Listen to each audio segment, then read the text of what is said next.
Ok, buenos días profesor, mi nombre es Andrea Solá, pertenezco al paralelo 3 del curso de electricidad básica y hoy voy a explicar mi taller 1.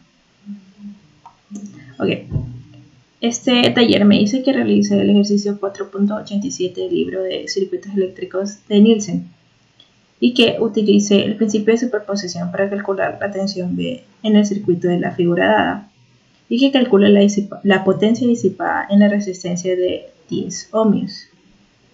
Ok, para la resolución de este ejercicio, como ya sabemos, tenemos que utilizar el principio de superposición, el cual nos indica que a partir de un circuito dado con un número de fuentes, yo puedo tomar circuitos por separados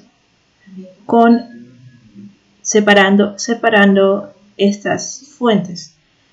Es decir, que si yo tengo dos fuentes, como es en este caso, yo voy a tomar un circuito utilizando solamente la fuente de 110 voltios y luego voy a tomar otro circuito utilizando solamente la fuente de 4 amperios. Cada uno de estos circuitos por separado con cada uno de estos circuitos voy a obtener un valor de un voltaje. Y luego para obtener el valor total de ese voltaje, que va a ser el de este circuito con las dos fuentes, va a ser la suma de los resultados obtenidos de cada circuito individual. ¿Ok?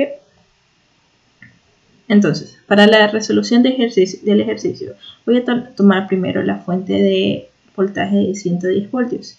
Eso quiere decir que no voy a permitir el paso de corriente de esta fuente de 4 amperios, por lo que simplemente el circuito me quedaría así. Ok. Resuelvo el sistema de ecuaciones para obtener el valor de las corrientes que pasan por esta resistencia de 10 ohmios utilizando el método de mallas. Obtengo que la corriente 1 da un valor de 10.15 amperios y la corriente 2 da un valor de 4.23 amperios.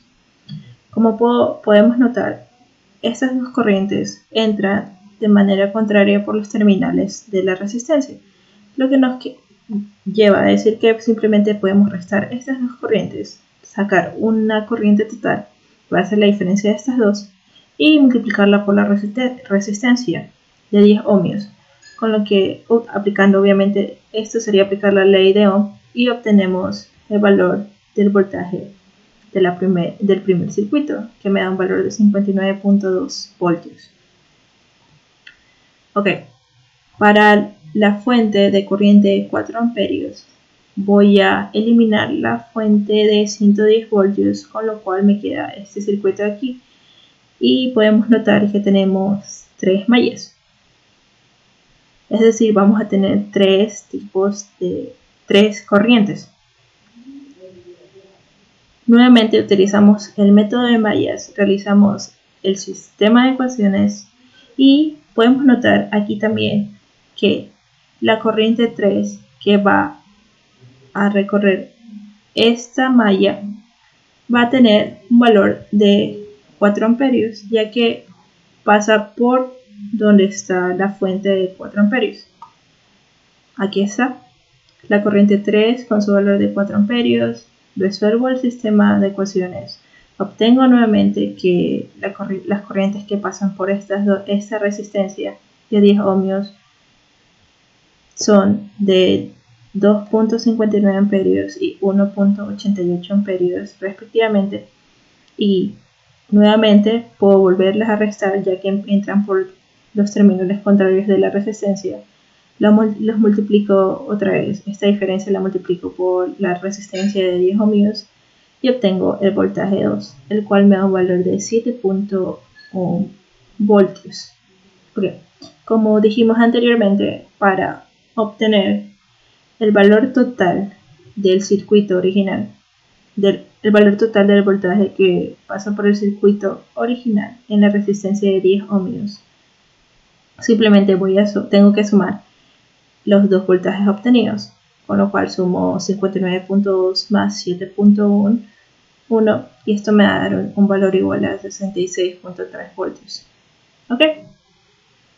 Para el literal B me dice que calcule el valor de la potencia disipada. Utilizamos la fórmula de voltaje al cuadrado sobre la resistencia. Usamos el valor total obtenido del voltaje del circuito, el cual es 66.3, lo elevo al cuadrado y esto lo divido para el valor de la resistencia, el cual es 10 ohmios, y así obtengo el valor de la potencia disipada, el cual me da un valor de 439.57 watts. Gracias.